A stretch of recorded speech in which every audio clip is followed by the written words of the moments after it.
Fala, meu querido, beleza? Aqui é o Felipe, seja bem-vindo a mais um vídeo aqui na Engenharia Academy e hoje eu quero falar sobre como aprender a projetar do zero. Seja você aí um engenheiro mecânico, um projetista ou aspirante para entrar nessa área.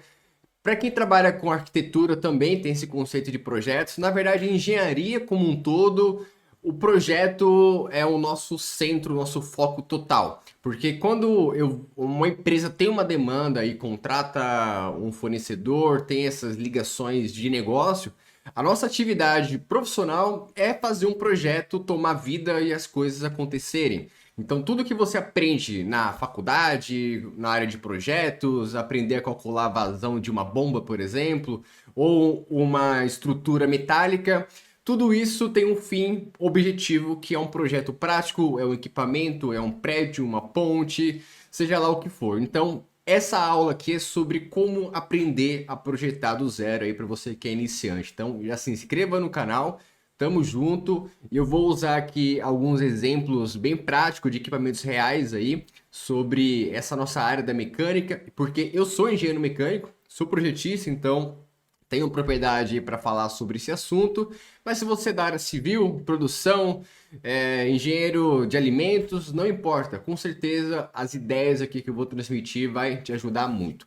Eu tô com o SolidWorks aberto, que é um software de modelagem 3D que nós usamos aqui na área de projetos. E tem vários softwares como esse no mercado. Inventor, CATIA, o AutoCAD, que ele é mais conhecido, tem as suas particularidades. E o SolidWorks, ele é o mais usado aí na indústria, tanto no Brasil quanto fora do Brasil. Inclusive, nós temos um canal só sobre SolidWorks, onde você pode aprender do zero a fazer peças, fazer montagem, mexer com chapa metálica, estrutura. Eu vou deixar aqui na descrição do vídeo, beleza? Então, corre lá no canal de Solid, também faça sua inscrição. Se você quer aprender a desenvolver projetos do zero, no SolidWorks, nós temos um canal focado só nisso. E aqui eu quero transcender essa questão da modelagem em si e trazer uns insights para você já poder se preparar e estudar aí para ser um profissional de projetos. Bom, o exemplo que eu tenho aqui é um sistema de condensação. Isso aqui pode ser confundido aí com sua boca de fogão, né? Comentaram isso para mim. Mas aqui nós temos um equipamento industrial que ele serve para fazer o resfriamento de fluidos. Nesse caso aqui é água, tá? Isso aqui você encontra em empresa de plástico, em indústria farmacêutica, sistema de ar-condicionado de hospital, prédios industriais. Isso aqui é muito e muito comum. Para quem trabalha aí na parte da refrigeração, em sistemas hidráulicos industriais, é bem possível que você já viu um cara como esse e agora você vai aprender a relacionar. Inclusive, comenta aqui embaixo a sua profissão, com que você trabalha e se você tem algum interesse profissional aí, porque nós vamos trazer conteúdo sobre isso. Beleza? Seguinte, o que eu tenho aqui, ó? Repare que eu tenho um quadro elétrico, né, para fazer acionamento, quadro de comando. Isso aqui é uma estrutura feita com chapa dobrada. As chapas, ela é passada por um processo de transformação, então ela é inteiramente dobrada aí para quem é da área da mecânica. Já bate o olho, já consegue até identificar, né, a espessura de chapa. Ou seja, são várias peças que eu vou formando para chegar no objetivo final. Só que isso aqui é somente um detalhe que um projetista, um desenhista acaba desenvolvendo. Só que o conceito por trás da engenharia vai desde a questão da fabricação, seleção de material, dependendo do tipo de equipamento, tem que desenvolver um material diferente, algum tipo de liga. Quer ver outro detalhe? Ó? Você pode ver esse manequim aqui na frente do equipamento. E por que isso é importante? Quando eu desenvolvo um projeto que tem uma interferência humana, seja para operação, manutenção, eu preciso me preocupar com essa questão da dinâmica do ser humano com o equipamento. Então, um bom projeto que você vai desenvolver, eu preciso de parâmetros iniciais, que são as informações do início do projeto. Então vamos imaginar aqui um caso hipotético que uma empresa me contratou, uma empresa que faz injeção de plástico, por exemplo, eles fabricam garrafas como essa. Então eu tenho aqui uma ferramenta, um molde, onde é feita a injeção, né, para se formar essa garrafa. Isso aqui é numa alta temperatura. Só que para poder abrir o molde, eu preciso resfriá-lo. Então empresas aí de injeção de plástico, transformação, elas tenho um sistema de refrigeração para poder fazer esse trabalho. Aí eu já tenho informações iniciais. Isso é um parâmetro de projeto. A aplicação. Aí eu vou definir a vazão, qual é a capacidade térmica do equipamento, cada injetor eu vou ter as suas variáveis, cada sistema eu vou ter uma variável. Se eu estou desenvolvendo um sistema de ar-condicionado, eu vou ter o volume do ambiente, as pessoas que vão transitar ali dentro. Se eu tenho janelas, isso influencia na carga térmica. Se eu vou ter pessoas transitando, equipamentos ali em funcionamento, tudo isso é calculado para que eu possa ter um sistema que seja realmente assertivo em seu funcionamento e não gaste muita energia e também não falte energia aí para poder atender a necessidade. Então, qual que é o grande lance? Tudo começa com o parâmetro inicial de um projeto, que são as informações. Isso aí, geralmente, o próprio cliente, ele faz esse alinhamento. Porque, vamos lá, o meu cliente aqui no caso, que tem uma operação de injeção de plástico. Ele vai me passar as informações da vazão que ele precisa, qual que é o modelo do equipamento. Se ele já tem uma operação rodando, ele já tem um certo padrão de funcionamento. Por exemplo, eu tenho umas válvulas aqui, e algumas empresas, elas padronizam o tipo de válvula que vai ter nos equipamentos dela. Por que isso é importante? Manutenção. Se eu tenho uma operação industrial, onde eu tenho ali mais de 100 variáveis de tipo de válvulas, se uma válvula danificar, dificilmente eu vou ter em estoque ou uma fácil recuperação ali para comprar, enfim. Se eu conseguir padronizar os modelos de válvula que eu vou usar na minha operação industrial, isso facilita muito a manutenção, facilita uma série de coisas. E isso entra como parâmetro inicial de um projeto. Algumas empresas maiores, empresas aí que têm uma complexidade maior nas suas operações, eles emitem até um edital, que é um documento com as informações completas. Geralmente tem um time interno de engenharia, e esse time ele desenvolve esse edital com o objetivo de contratar fornecedores, parceiros, empresas ali para disputar aquele projeto, e todos eles precisam seguir o edital, atender tecnicamente, e depois passa para o departamento de compras ali fazer a questão das cotações de valores, né? Então é um pouco do cenário industrial como um todo. Agora, voltando à questão do projeto em si. Repara que eu tenho aqui conexões hidráulicas. Se você não entende isso aqui, fica tranquilo, vai pegando as nuances e os insights. Eu tenho uma conexão de entrada da água e uma conexão de saída. Eu tenho 3 máquinas aqui que estão em paralelo, ligadas na mesma tubulação, né? A gente chama isso aqui de coletores, depende aí até da região. Então, eu tenho um coletor da parte de entrada da água, eu tenho um coletor secundário da parte da saída da água. Então, esses dois fluidos não se misturam nessa parte aqui do sistema. E esse tipo de coisa é importante ser levantado. Então, quando eu falo sobre desenvolver um projeto, você estudar para aprender projetos do zero, é você entender as coisas de uma forma mais macro. Então, vamos lá. Por exemplo, ó, eu tenho aqui uma sapata, certo? Isso aqui, ó, é um piso técnico. Alguns hospitais, geralmente, eles colocam na parte de cima, se você já teve a oportunidade de ver, prédios, eles fazem o piso técnico lá no último andar para acoplar e instalar os equipamentos industriais. Então, a base aqui embaixo do equipamento, ela precisa ser bem dimensionada para a carga total. Então, se eu tenho uma máquina aqui que é um conjunto todo que vai dar 5 toneladas, a base civil precisa atender essa demanda, certo? Então, isso entra no projeto.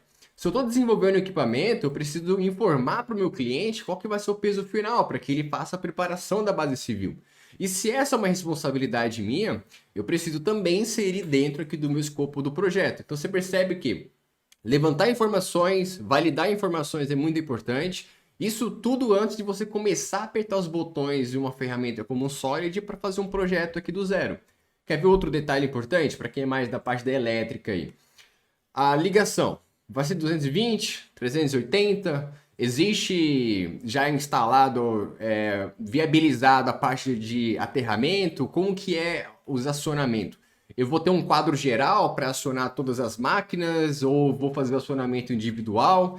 Geralmente esses equipamentos eles têm o controlador, a gente chama isso aqui de IHM, né? O controlador do CLP fica dentro. e na parte da frente da máquina fica ali uma telinha como se fosse um celular com informações do funcionamento. Isso aqui serve para operação. Só que o que realmente manda energia para a máquina funcionar é um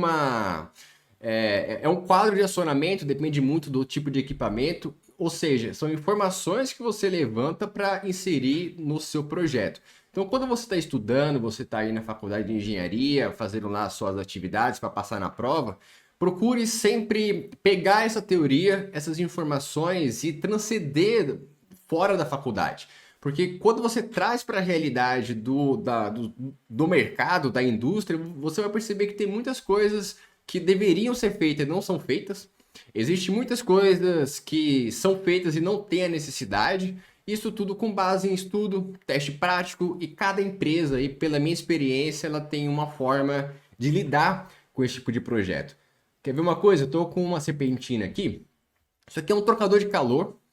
Isso aqui você encontra, por exemplo, no radiador do seu carro, o ar-condicionado da sua casa tem, uma geladeira, aquela grelha que tem a entrada da geladeira ali, aquilo é um trocador de calor. Ele faz aquele zigue-zague ali para aumentar a troca térmica.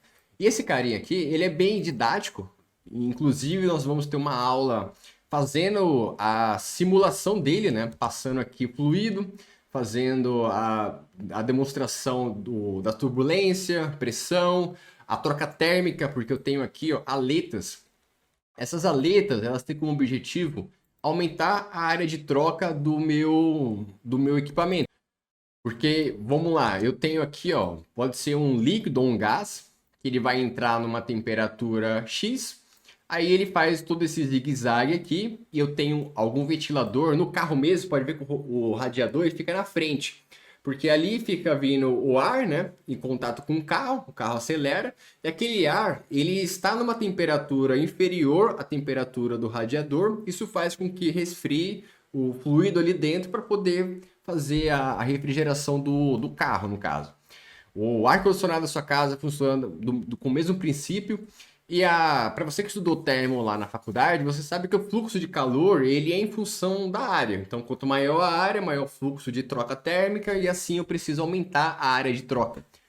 Então, como eu tenho aqui essa tubulação fazendo zigue-zague, nós instalamos essas placas. Geralmente é feita de alumínio, que tem aí uma troca térmica legal, e com o objetivo de aumentar essa área de troca. Então, você percebe que quando você está na faculdade lá e você faz a aula de termo para fazer os cálculos, você está aprendendo para conseguir passar na prova. Agora, se eu colocar você para fazer um projeto como esse, você vai conseguir realmente trazer o conceito da teoria para desenvolver a prática? Isso se aplica para qualquer área, tá? Seja você engenheiro aí de automação, engenheiro de produção, o projeto ele é determinado pelo objetivo final que eu estou sendo contratado para realizar. Só que eu, como profissional, eu preciso pegar toda a minha bagagem e trazer para cá para poder desenvolver e fazer isso aqui tornar realidade. Por isso que é interessante você se tornar especialista em alguma área. Porque quando você se torna especialista em uma área específica, você consegue ficar muito bom em algo, você consegue valorizar mais o seu trabalho e você vai ter o potencial de ganhar mais, ter um melhor salário.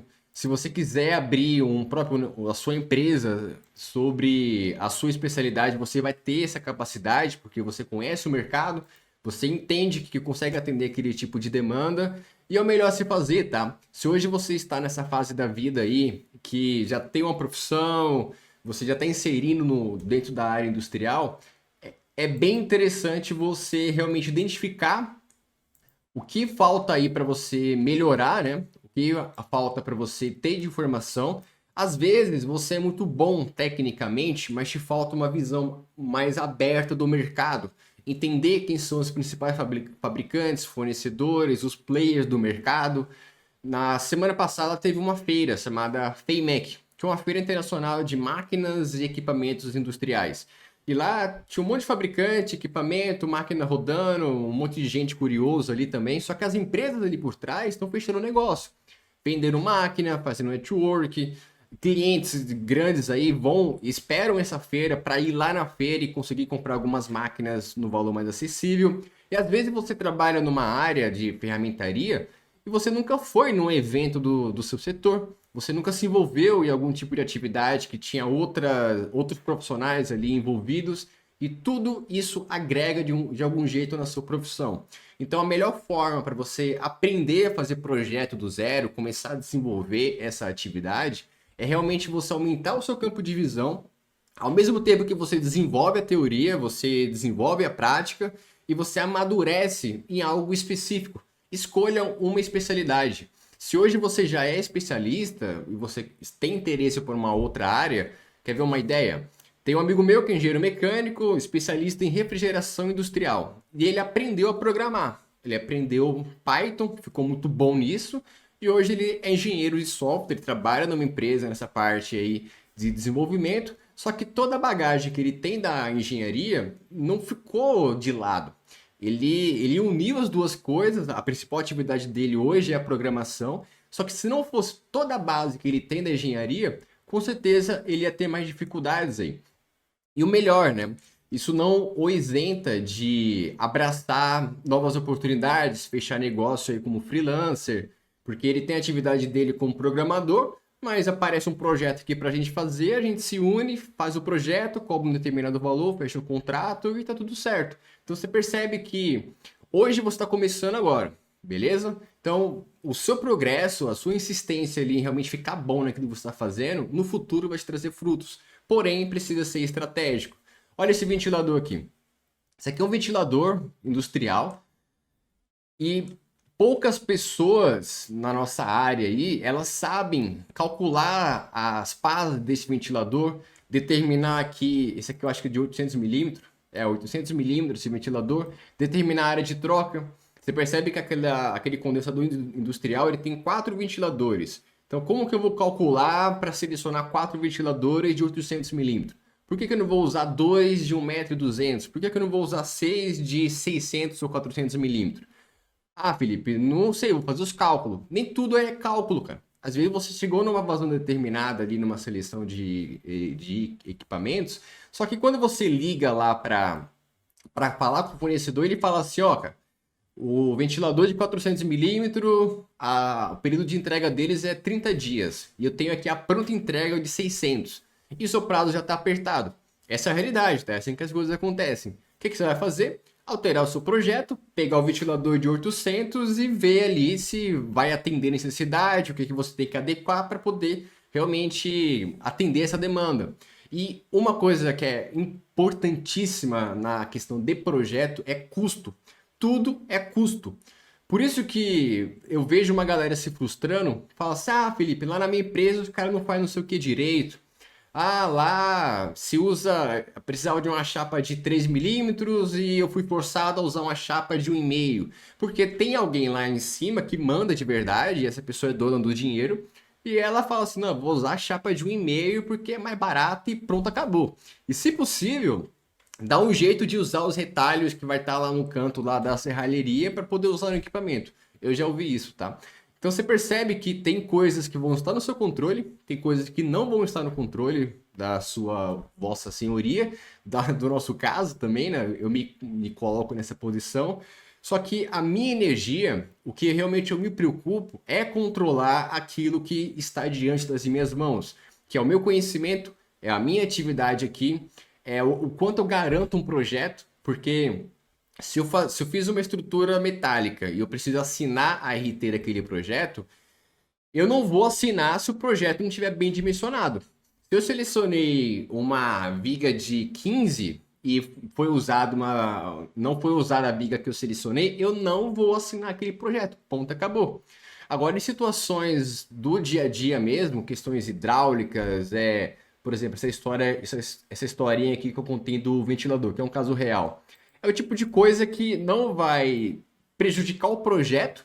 Nós fizemos uma alteração de rota em função de uma questão de custo, só que tudo foi contornado. Então, entenda uma coisa, engenheiro, nem tudo é teoria, nem tudo é apertar um botão aqui no Solid. Tem muita coisa que fica assim, ó, no ar, e se você não ficar esperto, você acaba se perdendo.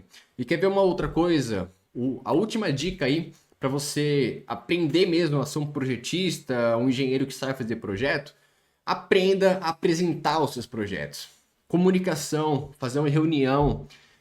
Eu já vi muita gente que é muito boa tecnicamente travar numa reunião diante de uma pergunta que ela sabia responder, mas se sentiu insegura, toda uma questão emocional envolvida e travou, cara. Isso é muito ruim.